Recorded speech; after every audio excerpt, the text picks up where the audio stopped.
Prajitha, Johnson ഒരു reels വെറുതെ ചെയ്യുന്ന ഒരു ക്രിയേറ്റീവ് പേഴ്സൺ മാത്രമല്ല, ബെസ്റ്റ് ആയിട്ട് ഈ പറയുന്ന ഈ കൊലയ്ക്ക് ഭയങ്കരമായ പ്ലാനിങ് എക്സിക്യൂട്ട്, അതായത് അതിന്റെ എക്സിക്യൂഷൻ ഭയങ്കരമായിരുന്നു. എന്ന് വെച്ചാൽ ഈ ജോൺസൺ ഇവിടെ പെരുമാതുറ താമസിച്ചെന്ന് പറഞ്ഞാൽ അപ്പൊ ലോഡ്ജ് വെച്ച് താമസിക്കുന്നതിന് മുമ്പ് തന്നെ ജോൺസൺ വീടെടുത്തിരുന്നു. ജോൺസൺ വിഭാര്യനായി കഴിയാൻ തുടങ്ങിയിട്ട് കാലങ്ങൾ ഒരുപാടായി. അപ്പോൾ ഭാര്യ ഉപേക്ഷിച്ച് പോയി കഴിഞ്ഞപ്പോൾ ഈ റീൽസിലൂടെ പരിചയപ്പെട്ട ആതിരയും ഒത്തൊരു ജീവിതം ജോൺസൺ സ്വപ്നം കണ്ടു. ഇപ്പൊ ജോൺസൺ നിരന്തരം ഈ പറയുന്ന പോലെ ഇവരുമായി ഇപ്പൊ ഈ റീൽസിലൂടെയുള്ള ബന്ധം മാത്രമല്ല, അവരുമായിട്ട് സൗഹൃദം തന്നെ ഉണ്ടായിരുന്നു. ആതിരയുടെ അച്ഛനറിയാം. ഈ രാജീവ് കൈയോടെ പിടിച്ചു. എന്നിട്ട് രാജീവ് ഈ മൊബൈല് തിരിച്ചു കൊടുക്കാതിരുന്നപ്പോ ഇവര് ഈ പറയുന്ന പോലെ ഭർത്താവുമായിട്ട് പിണങ്ങുകയും പാവമല്ലേ എന്ന് കരുതിയാണ് തിരിച്ചു കൊടുത്തത്. എന്നിട്ടും രാജീവിന് മനസ്സിലായി ഇവനോടൊപ്പം ഇറങ്ങി പോയേക്കും എന്നുള്ളത്. അപ്പൊ രാജീവ് പറഞ്ഞു, നമ്മുടെ കുഞ്ഞിനെയും കൊന്ന് ഞാനും മരിക്കും എന്ന് പറഞ്ഞു.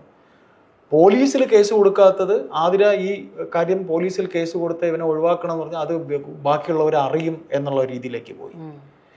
അപ്പോൾ ചുരുക്കത്തിൽ ഇത് വളരെ ഭയങ്കരമായ എക്സിക്യൂഷൻ ജോൺസൺ തന്നെയാണ് ഇതിനകത്ത് നടത്തിയിരിക്കുന്നത്. കാര്യം ആതിര പരമാവധി ഒഴിഞ്ഞു പോകാനായി ശ്രമിച്ചു. അവർ തമ്മിൽ തെറ്റി. ഭർത്താവ് ഇങ്ങനെ രാജീവ് പറഞ്ഞപ്പോൾ, അതും രാജീവ് ഒരു പൂജാരി ആയതുകൊണ്ടും പിന്നെ ഈ പറയുന്ന പോലെ അയാൾ ഒരു ഒതുങ്ങിപ്പോകുന്ന ഒരു ക്യാരക്ടർ ആയതുകൊണ്ടായിരിക്കാം ഒരു വിപ്ലവത്തിലേക്കൊക്കെ പോകാത്തത്. അല്ലെങ്കിൽ ചിലപ്പോൾ ജോൺസൺ തന്നെ ചത്തേനെ, ജോൺസനെ കൊന്നേനെ, ഭർത്താവിന്റെ കൈകൊണ്ട് തന്നെ ജോൺസൺ തീർന്നേനെ. ചേട്ടൻ പറഞ്ഞ പോലെ എനിക്ക് ജോൺസനെ മാത്രം പഴിചാരാൻ വേണ്ടിട്ട് ചേട്ടാ, ഇപ്പൊ ചേട്ടൻ പറഞ്ഞില്ലേ ജോൺസൺ ഇതെല്ലാം വളരെ കൃത്യമായിട്ട് എക്സിക്യൂട്ട് ചെയ്തു എന്ന് പറയുന്നു. ഈ ജോൺസന് വാക്ക് കൊടുത്തത് ആരാണ്? ആതിരയാണ്. അല്ല, ഒരുവേള ഈ ആതിര ഇതിലെ തെറ്റ് പിഴവ് മനസ്സിലാക്കി, തനിക്കൊരു കുഞ്ഞും ഭർത്താവും പിഴവ് പറ്റുന്നതേ. പക്ഷെ അവിടെയും എന്റെ ഒരു സംശയം എന്താണെന്നറിയാവോ, ഈ സ്ത്രീകൾ ഇത്രയ്ക്ക് ബുദ്ധിയില്ലാതെ പെരുമാറും. കാര്യം ഇവൻ ഈ പറയുന്ന പോലെ കത്തിയും ഇടുപ്പി വെച്ചിട്ടാണ് 2 ദിവസം മുന്നേ 3 ദിവസം മുന്നേ ഇവർ തമ്മിൽ തെറ്റിയിരുന്നിട്ട് ഇവിടെ വരുന്നതിന് മുമ്പ് വീട് വാടകയ്ക്ക് എടുത്തു, അഡ്വാൻസ് കൊടുത്തു. ആതിര പിൻവാങ്ങുന്നു. ഒരുമിച്ച് അല്ല, ജോൺസൺ അങ്ങനെ വന്നെങ്കില് ഇപ്പൊ ഒഴിഞ്ഞെങ്കിൽ അങ്ങ് പൂർണ്ണമായി ഒഴിയത്തക്ക രീതിയിൽ എന്തുകൊണ്ട് ഇവര്, കാര്യം നമ്മൾ ഇതിൽ പറയുമ്പോഴേ നമ്മൾ ഈ കാലത്തിൽ കുറേയധികം കാര്യങ്ങൾ എടുക്കുമ്പോൾ ഒരു ഗ്രീഷ്മ ഒഴിച്ച് ബാക്കി ഒരുപാട് കാര്യങ്ങൾ നോക്കുമ്പോൾ സ്ത്രീകൾക്ക് ഒരുപാട് പിഴവുകൾ പലയിടത്തും പറ്റുന്നു, പ്രത്യേകിച്ച് വീട്ടമ്മമാർക്ക് പറ്റുന്നു എന്ന് പറയുമ്പോഴേ ഒന്ന് വീട്ടിൽ നിന്നുള്ള ഒരു ശ്രദ്ധയാണ്.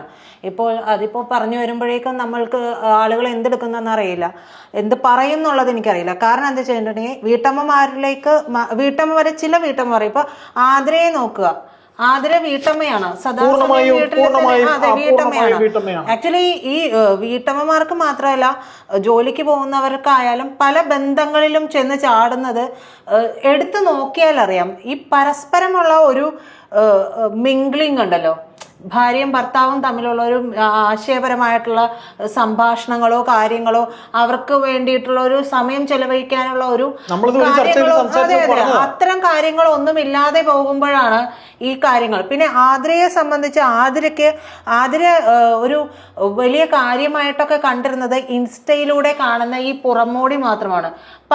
ചില സ്ത്രീകൾക്ക് അതും സംഭവിക്കുന്നുണ്ട്. ഇൻസ്റ്റയിലൂടെ കാണുന്ന വളരെ സുന്ദരക്കുട്ടപ്പന്മാരായിട്ടുള്ള ഒരു മീശക്കാരനായ ഒരു ഇൻസ്റ്റാ റീൽസ് ചെയ്യുന്ന ഒരാളുണ്ടായിരുന്നു. ആളുടെ ശരിയായ രൂപം കണ്ടപ്പോഴേ സത്യം പറഞ്ഞ് ഞാൻ ഞെട്ടിപ്പോയി.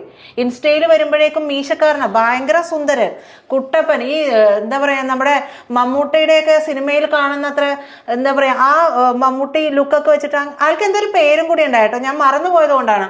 എല്ലാവർക്കും ഓർമ്മ വന്ന് കാണണം. അയാളുടെ ശരിയായ രൂപം കണ്ടു കഴിഞ്ഞാൽ ചേട്ടാ, സത്യം പറഞ്ഞാൽ അയാളെ നമ്മൾ അധിക്ഷേപിക്കുകയല്ല, പക്ഷേ ഇതൊക്കെ ഒരു മാസ്ക് ഇട്ട്, ഇത് സാങ്കേതിക വിദ്യയുടെ ഉപയോഗത്തോടു കൂടി മുഖം മൂടിയിട്ട് മുമ്പിൽ വന്നു നിൽക്കുന്ന ആളുകളാണ്.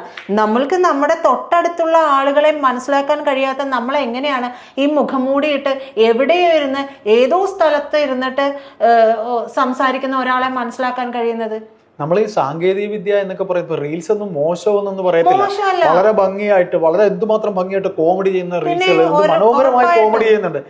അത്തരത്തിലുള്ള കോമഡിയെ കണ്ട് നമ്മൾ അറിയാതെ എത്ര ടെൻഷനിലും ചിരിച്ചു പോകും. അപ്പൊ ഇതില് സംഭവിച്ചിരിക്കുന്നത്, പണ്ടൊക്കെ നമ്മുടെ കാരണവന്മാര് പറയും, ഈ പ്രണയം എന്ന് പറയുന്നത് അന്നത്തെ പ്രണയമായിരുന്നല്ല, ഈ പ്രണയത്തിന് കണ്ണില്ലെന്നൊക്കെ പറയില്ലേ, അതുപോലെ ഈ ഇപ്പം നമ്മളിപ്പോൾ പറഞ്ഞ പോലെ വേഷം കെട്ടി നടക്കുന്ന ചില ചെറുപ്പക്കാരുമായിട്ട് അവന് ചിലപ്പം ഒരു 1000 രൂപയുടെ വരുമാനമേ അവന് കാണുള്ളൂ.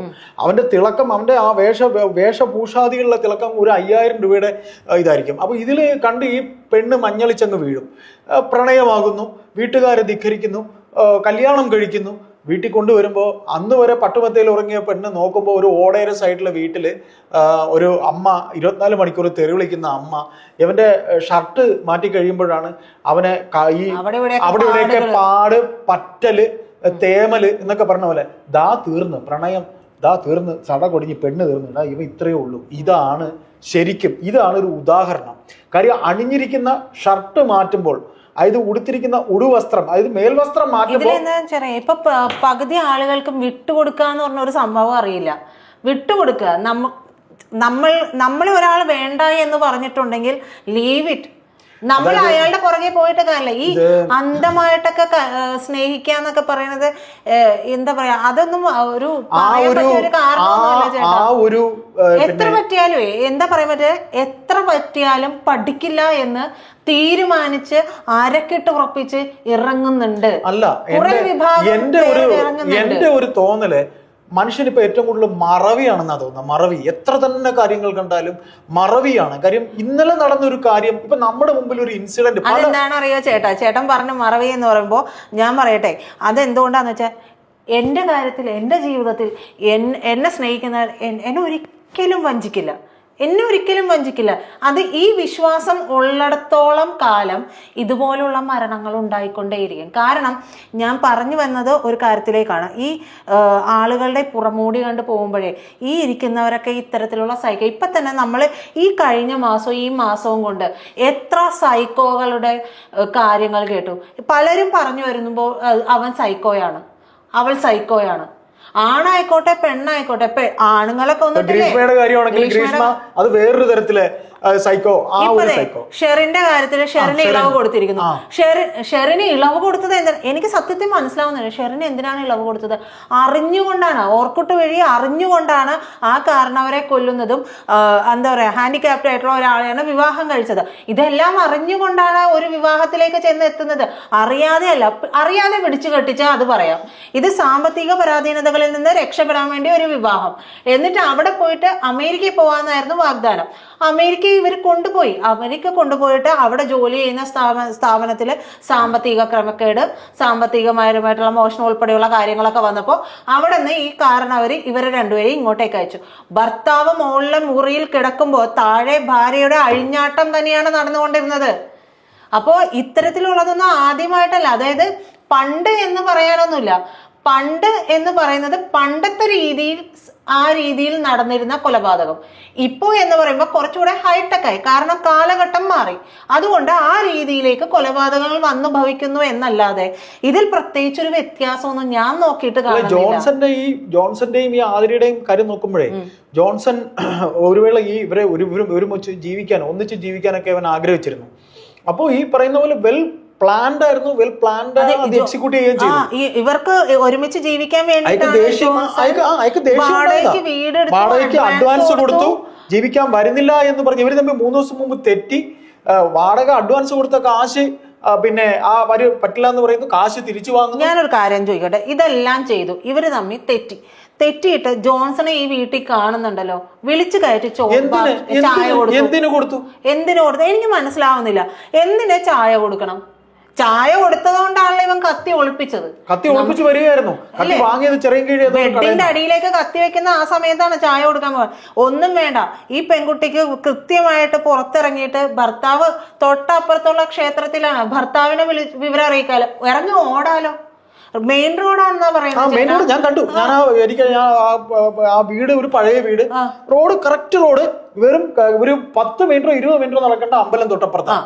അപ്പൊ ഒന്നിറങ്ങി ഓടിയിരുന്നെങ്കിൽ ഇവൻ അകത്ത് കയറിയവന് എന്തെങ്കിലും ഒരു കാരണം വെച്ച് 1 മിനിറ്റ് എന്ന് പറഞ്ഞാൽ ഒന്ന് ഈ ഭർത്താവിനോട് സംസാരിച്ചത്, ഭർത്താവിൽ നിന്ന് മൊബൈൽ തിരിച്ചു വാങ്ങിയത്, ഇനി ബന്ധം ഉണ്ടാകില്ല എന്ന് പറഞ്ഞത്, ഇതെല്ലാം ഇവർക്കിടയിൽ ശാരീരിക ബന്ധം അന്നും ഉണ്ടായില്ലേ? അതിനിടയിലല്ലേ ഇയാള് കുത്തി ഇറക്കുന്നത് കഴുത്തില്?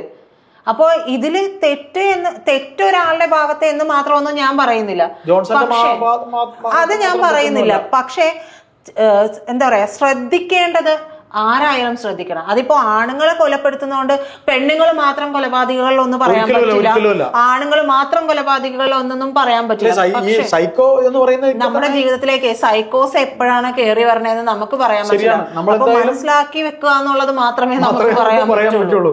ഏതായാലും നമ്മൾ ഈ ചർച്ച ഇവിടെ പറയുന്നതിന് മെയിൻ ആയിട്ടുള്ള കാരണം ഈ ജോൺസൺ എന്ന ആ ചെറുപ്പക്കാരൻ, അയാള് ഈ കൊലപാതകം നടത്താൻ വളരെ വലിയൊരു പദ്ധതി, കാര്യം തന്നോടൊപ്പം ജീവിക്കുന്നില്ല എന്ന് കരുതിയിട്ട് അദ്ദേഹം തയ്യാറാക്കിയ ഒരു പദ്ധതി.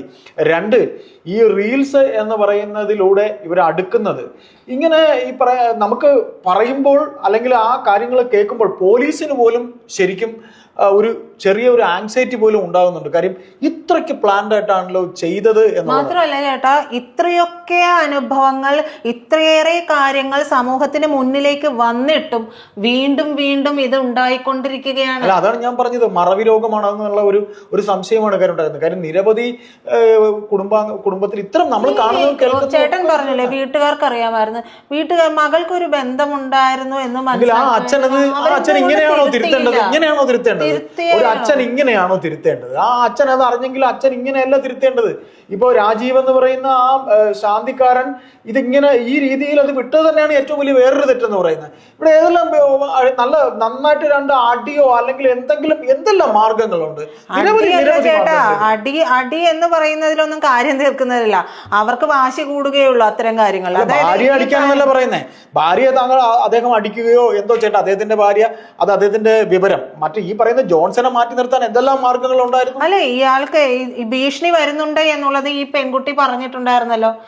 കൃത്യമായിട്ട് പോലീസിന് ഒരു വിവരം നൽകാലോ. എല്ലാത്തിനും ഒരു പരിധി വേണം, എല്ലാത്തിനും ഒരു പരിധി. ആ പരിധിക്കപ്പുറം ആര് പോയാലും അത് ഇന്നല്ലെങ്കിൽ നാളെ, നമ്മൾ കഴിഞ്ഞ ചർച്ചയിൽ പറഞ്ഞ പോലെ വേലി ചാടുന്ന പശുവിന് കോല് കൊണ്ട് തന്നെ ആയിരിക്കും അതിന്റെ അവസാനം. നമുക്കിപ്പോ ആരെയും അതിനുവേണ്ടി കുറ്റപ്പെടുത്താനും അല്ല, ഈ സമൂഹം അങ്ങനെ ആയിപ്പോ. നമ്മൾ 24 മണിക്കൂറും പോലീസിനെ പറഞ്ഞുകൊണ്ടിരിക്കുമ്പോഴേ പോലീസ് ഇതിപ്പോ ഏത് കേസാണ് അന്വേഷിക്കേണ്ടത്? ഇന്നിപ്പോ ഏതെങ്കിലും ഒരു സ്റ്റേഷനിൽ പോയി നോക്കിയിട്ടുണ്ടെങ്കിൽ അറിയാൻ പറ്റും, മിസ്സിംഗ് കേസ്, ഇത്തരത്തിലുള്ള അപമാനിക്കൽ കേസ്, ഇതെല്ലാം വന്ന് നമ്മുടെ ഏതെങ്കിലും ഒരു ആവശ്യവുമായി പോലീസ് സ്റ്റേഷനിൽ പോട്ടെ, അപ്പോൾ നമുക്കറിയാം ഏതെല്ലാം തരത്തിലുള്ള കേസുമായി ആരെല്ലാം വന്ന് നിൽക്കുവാണെന്ന്. അവരെ ഏതിന് പ്രയോറിറ്റി കൊടുക്കും?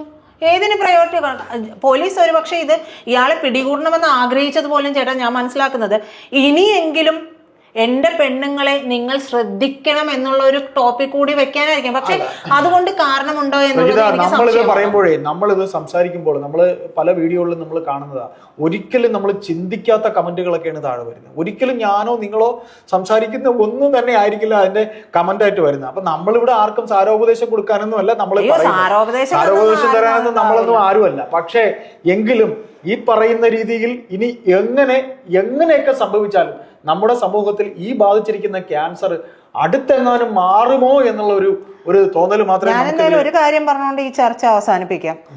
ചേട്ടൻ നോക്കിക്കോളൂ, വിത്തിൻ 1 month ഇത് സെയിം ആയിട്ടുള്ള ഇതേപോലെ തന്നെയുള്ള ഇതിന് സമാനമായിട്ടുള്ള ഒരു കേസ് വന്നിരിക്കും. നമ്മളത് കേൾക്കേണ്ടിയും വരും.